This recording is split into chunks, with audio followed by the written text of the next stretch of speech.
जी नाज़रीन, अस्सलाम वालेकुम। 3 मौज़ूआत पर आपको कुछ इन्फॉर्मेशन देनी है, कुछ तज्ज़िया करना है।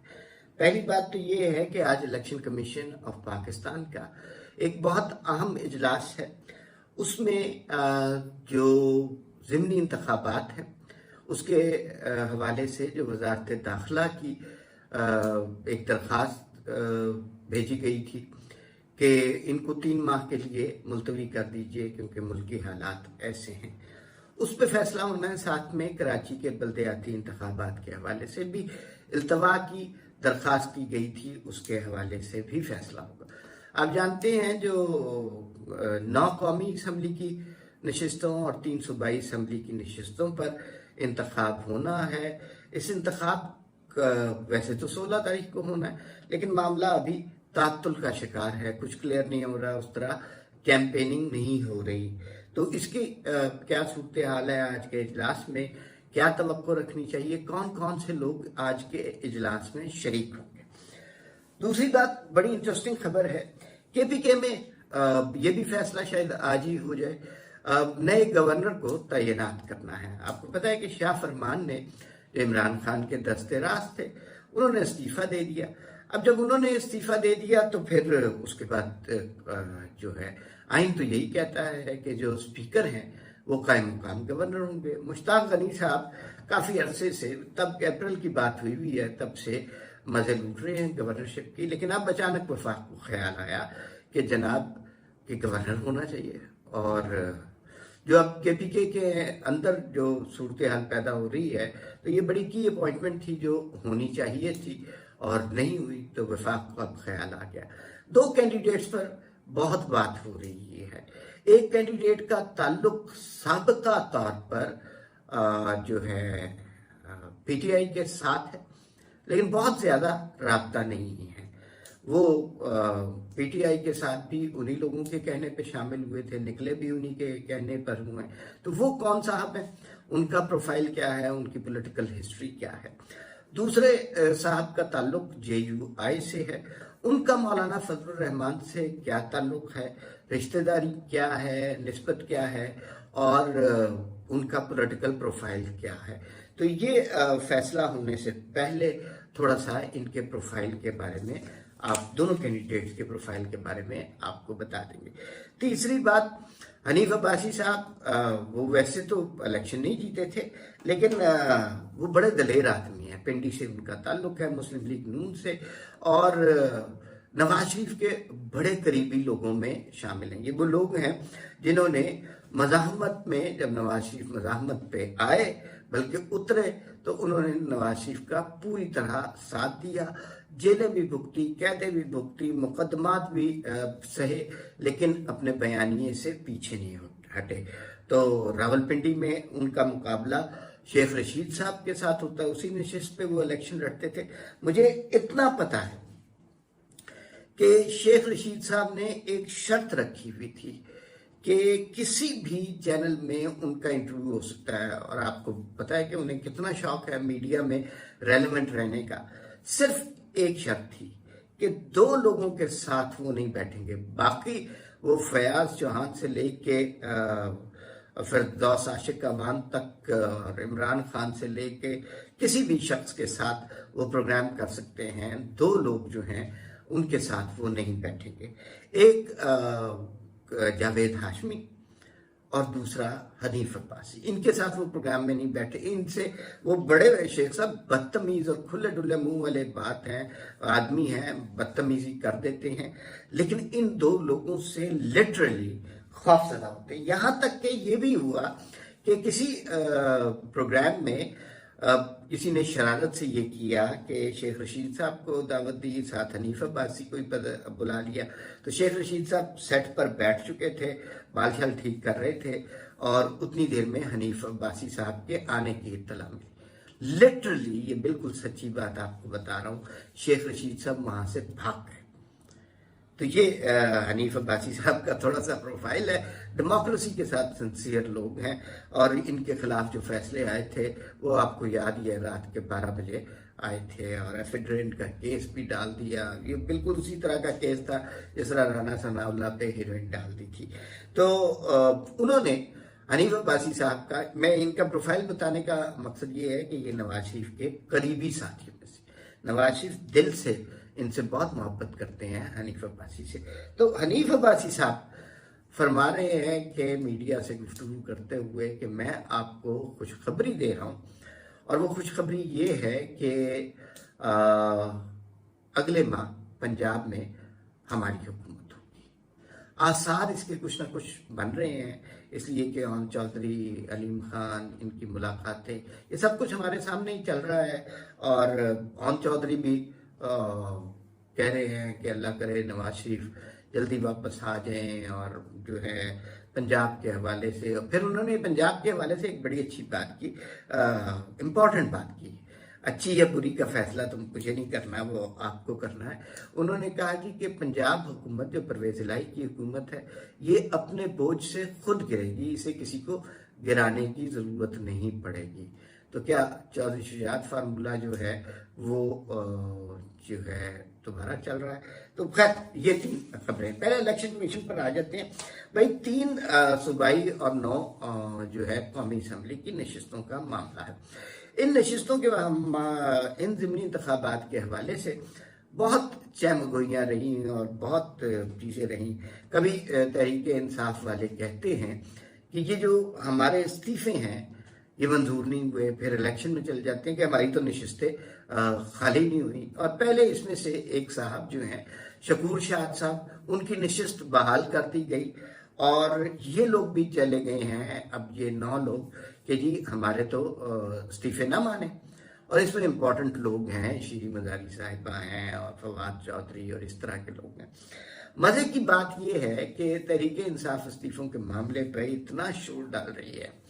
एक आदमी ने अपनी तनख्वाह नहीं छोड़ी, एक आदमी ने अपना पार्लियामेंट लार्जेज में कमरा नहीं छोड़ा, एक आदमी ने अपनी गाड़ी नहीं छोड़ी, एक आदमी ने अपना मेडिकल ट्रैवलिंग अलाउंस ये नहीं छोड़ा, और पब्लिक कंजप्शन के लिए कह रहे हैं जनाब के ये जो है इम्पोर्टेड हुकूमत, और हम तो इसके साथ बैठना ही नहीं चाहते। सारे पक्ष ले रहे हैं इस वक्त, सारे मामला इनके तय। तो ये जो अभी खुद ये क्लियर नहीं है कि ये जो 9 नशिस्तें खाली हुई हैं जिनके इस्तीफे मंजूर कर लिए गए, तो ये कभी अदालतों में जाए कहते हैं नहीं मंजूर नहीं हुए, कभी कहते हैं सारों के माने हैं। तो वो बड़ी अजीब सी कैफियत है। इन्हें खुद पहले क्लियर होना चाहिए कि ये नशिस्तें खाली हुई हैं कि नहीं। फिर एक बयान इमरान खान साहब का भी बड़ा वाज़ेह सामने आया, और उन्होंने कहा हो सकता है कुछ ऐसा हो जाए कि वो जो है ज़िमनी इंतखाब की ज़रूरत ही ना पड़े। जब आप ज़िमनी इंतखाब से पहले इस तरह की बात करेंगे तो इसका मतलब है कि वोटर्स इंटरेस्ट कम हो जाएगा, और लोग दिलचस्पी नहीं लेंगे कि आइंदा कौन कैंडिडेट है, या कैंपेनिंग में उस तरह नहीं होगा। दूसरी जानिब असद उमर साहब ने भी एक जगह फरमाया कि इमरान खान साहब 14 तारीख तक, और आज 11 हो गई, कि हर रोज़ जलसे करेंगे इन कॉन्स्टिट्यूएंसीज में। इमरान खान साहब में जलसे करने की बड़ा हौसला है, हिम्मत है। बाकी जमातें उस तरह पॉलिटिकली एक्टिव नहीं है। अच्छा, तो वो जलसे करेंगे तो इसका मतलब है कि उन्हें इलेक्शन में इंटरेस्ट भी है। दूसरी जमातों की, पीडीएम की तरफ से या मुस्लिम लीग नून की तरफ से क्या कोई हलचल नजर आ रही है? क्या कोई जो जेयूआई की तरफ से या बाकी जो नशिस्तें हैं, तो कोई ऐसी खास कैंपेनिंग नजर नहीं आ रही। फर्ज कीजिए कि आज इलेक्शन कमीशन ये कहता है कि ये इलेक्शन होने चाहिए, तो मुझे पीडीएम की कोई तैयारी नहीं नजर आ रही। लेकिन क्योंकि कोई जलसे नहीं, कोई पोस्टर बैनर उस तरह के उन हल्कों में नहीं हो रहे। लेकिन दूसरी जानिब जो है तैयारी इमरान खान की भी नहीं है, और लेकिन चूंकि वो पूरे मुल्क में एक जलसों का सिलसिला शुरू किया हुआ है, इस वजह से उनका वोटर कंपैरेटिवली चार्ज्ड है, एक्टिव है, और बाकी सियासी जमातें तो उस तरह नहीं है एक्टिव। तो ये एक एज इमरान खान को हासिल हो सकता है। अच्छा, इसमें तात्तुल क्यों पैदा हुआ? वजारत दाखिला ने खत लिख दिया। अच्छा, वजारत दाखिला ने जो खत लिखा, रीजन तो उसमें भी बड़ी लेजिटिमेट है। और उसमें उन्होंने कहा कि भाई मामला कैसे है कि सैलाब आया हुआ है, हालात बहुत ख़राब हैं और जो फोर्सेस हैं वो लगी हुई हैं रेस्क्यू में, और कोई जो है सैलाब के ज़दगान की बहाली कर रहा है, कोई उन इलाकों में लोगों को रिहेबिलिटेट कर रहा है। तो ऊपर से हाँ, उसमें खान साहब के मार्च का भी बहाना बनाया गया कि मार्च जो है वो भी तवक्को है कि 12 से 17 अक्टूबर तक की डेट दी गई कि उसके दरमियान खान साहब ये भी करेंगे। तो अगर हम फौज को उधर लगा देंगे या रेंजर्स को उधर लगा देंगे या सिक्योरिटी फोर्सेस को हम इलेक्शन की ड्यूटी पे लगा देंगे तो इधर खान साहब गलबा हासिल कर लेंगे जो है वफाक पे। वैसे तो कोई बहुत मुनासिब दलील नहीं है मेरे ख्याल में। इलेक्शन होने चाहिए, क्यों नहीं होने चाहिए? अगर आपने ये बीड़ा उठाया है कि उन लोगों के इस्तीफे मंजूर किए हैं, फिर इलेक्शन की डेट ली है, तो थोड़ा सा इन्हें ख्याल करना चाहिए अपने बयानिए का ही। इलेक्शन से भागना नहीं चाहिए और इलेक्शन लड़ने चाहिए। लेकिन जो रीजन सैलाब वाली है वो तो बड़ी लेजिटमेट है। धरने के लिए जाहिर है आपके पास इतनी फौज है, इतनी रेंजर्स है, कितने लोग आ जाएंगे? 10-15 हज़ार से ज्यादा लोग तो नहीं आते, कभी भी नहीं आते।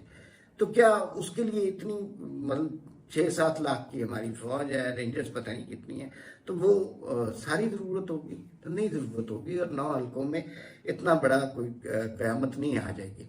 लेकिन सैलाब वाली रीजन बिल्कुल सही है कि इस वक्त हालात नहीं है, अफोर्ड भी नहीं कर सकते, इंतखाबात पर खर्चा आता है, तो वो रीजन शायद मानी जाए। लेकिन ईसीपी ने इसके बारे में जो इजलास बुलाया है, 2 बजे उसकी मीटिंग है, वो इजलास है, उसके अंदर फैसला होगा कि ये ज़मीनी इंतखाबात हो भी रहे हैं।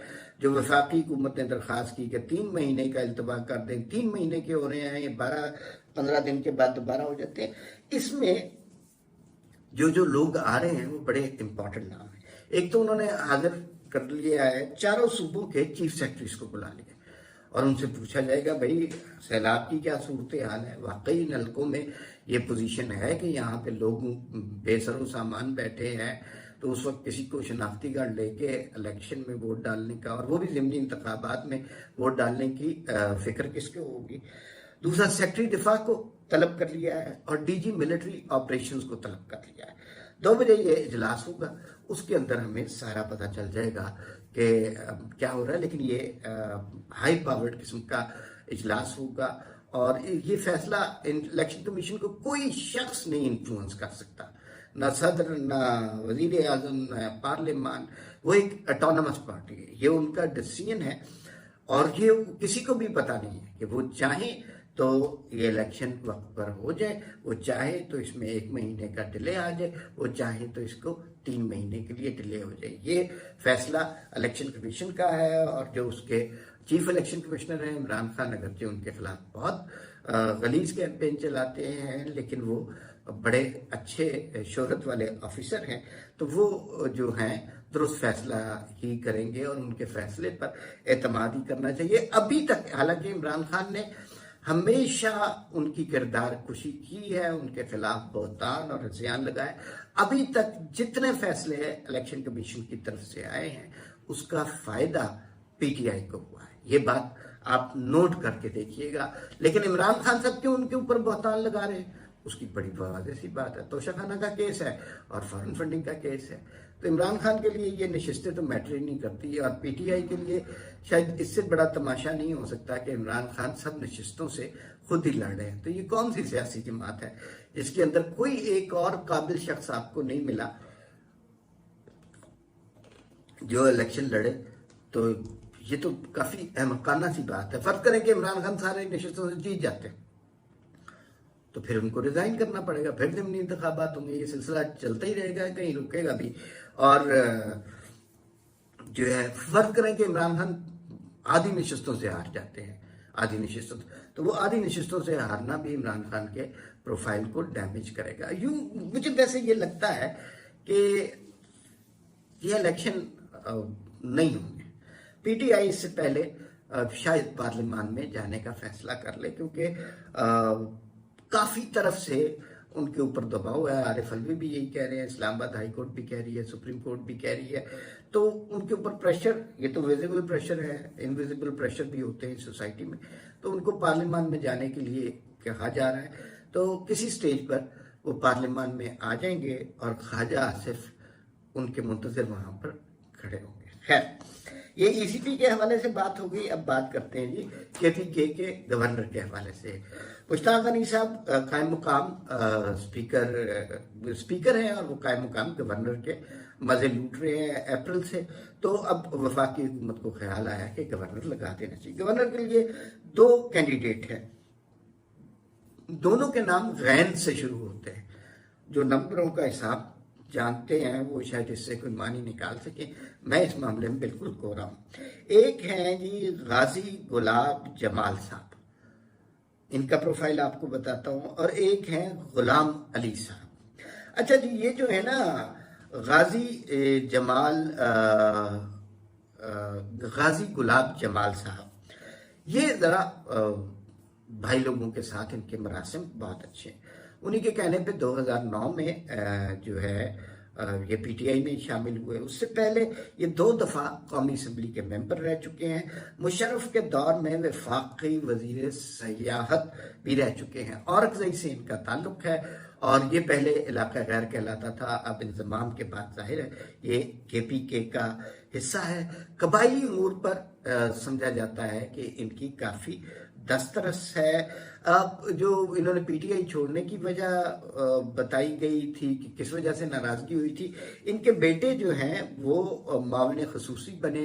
केपीके गवर्नमेंट में एक्साइज का महकमा उन्हें दिया गया और फिर उसके बाद उन्हें किसी वजह से निकाल दिया गया। वहां से इख्तलाफात शुरू हुए और फिर ये जो हैं गाजी गुलाब जमाल पीटीआई से अलहदा हो गए। लेकिन जो ताकतवर हल्के हैं उनके साथ इनके मरासिम बहुत अच्छे हैं और लगता यही है कि इनकी बारी आ जाएगी। दूसरे साहब हैं वो साबिक सेनेटर हैं, गुलाम अली नाम है उनका। पेशावर के जिला नाजिम भी रह चुके हैं, पेशावर से उनका ताल्लुक है। जिस जमात के वो बड़े करीब हैं वो JUIF मौलाना फजलुर रहमान के साथ उनका बड़ा ताल्लुक है। मौलाना फजलुर रहमान के समधी हैं, यानी मौलाना की बेटी का इनके बेटे के साथ जो है शादी हुई हुई है और मौलाना इनके साथ बड़े अच्छे ताल्लुकात रखते हैं। सुना है कि कुछ बड़े बाएतबार आदमी हैं, कारोबारी मामलात में भी ये मौलाना के साथ कुछ मामलात इनके हैं, लेकिन उसके बारे में कोई यकीनी खबर नहीं है। तो इसमें पहले तो वफाकी हुकूमत को कोसना चाहिए कि इन्होंने इस फैसले में इतना तात्तुल क्यों कर दिया। जो केपीके से इमरान खान साहब इस्लामाबाद की तरफ चढ़ाई कर रहे हैं तो वहाँ कम से कम आप अपना गवर्नर लगा सकते हैं। तो वो गवर्नर जो है कौन होगा, आपका अपना बंदा वहां पे बिठाना चाहिए। दूसरा, ये डिबेट बहुत इंपॉर्टेंट है। एक तरफ जो कहा यह जाता है कि जो गाजी गुलाब जमाल हैं ये इस्टेब्लिशमेंट के मंजूर नज़र हैं और गुलाम अली साहब जो हैं वो JUI के मंजूर नज़र हैं।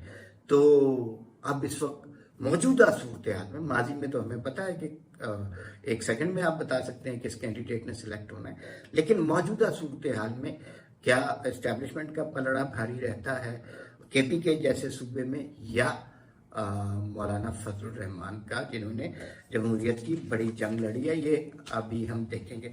आखिर में थोड़ी सी बात कर लें हनीफ अब्बासी साहब के हवाले से, और उन्होंने तो खुशखबरी सुना दी कि पंजाब की हुकूमत जा रही है। तो ये खुशखबरियां तो हम बहुत दिनों से सुन रहे हैं। मसला तो सारा एक अदालत के फैसले की वजह से अटका हुआ है, और वो सारा फैसला ये था कि पहले पार्लिमानी लीडर की कोई वैल्यू नहीं थी, पार्टी के सरबराह किए हुए थी।